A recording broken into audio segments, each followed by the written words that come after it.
kuteerera kuita seko kuteerera kuita seko ndakudhonzai ndemunopinda nekusaidhuko ndakudhonzai wani ndikakudhonzai rekedzai zvamuri kuita musaende upi chaiso hamunzwi ndonyayo yandisingadeyo nai every time muda kupopotera popotera handiide nyayo ndakupopotera ndakutsuurai kuti amumhanye kumapoto kana chikafu manzi muri kuvigirwa munovigirwa munofanira kungogara pasi mochila chikafu chouya pane zvamamuchiita ndenda nenzara saka ndonyara ndana nenzara taurai pasi muri kuita ndonyara ndana nenzara taurai pasi muri kuita noise noise yekuita sei noise yekuita sei motikari yangu ino musadaro muri kuita noise muchativengesa nehama hama dzipi hadzina basa rese hama zemu munguda ngota zvezvehama kuita sei musadaro ndine inazvo nini rekedzai kudaro ningondiri kuti taurai pasi wani inyaya yemapotera muri kupopotera kwemimi sei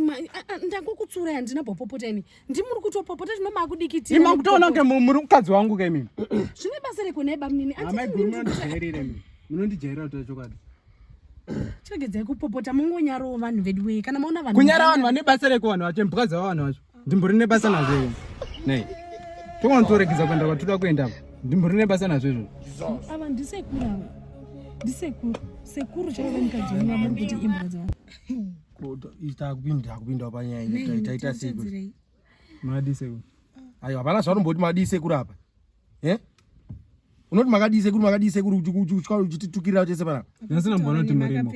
saka saka imi munondisiya ndichipopota ndisinaona kuti vanhu varima mamuchidi kundiudza kuti vanhu varima mamuchidi kundiudza kuti vanhu varima kedzai kudaro vedu wei idzimu here chiiko naima haitwa seiko vakagarwa imhosva yangu yekuti ndasinaona kuti murimi aiwa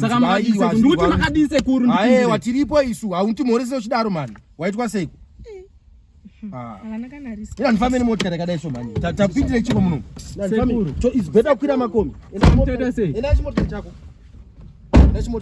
handene makomi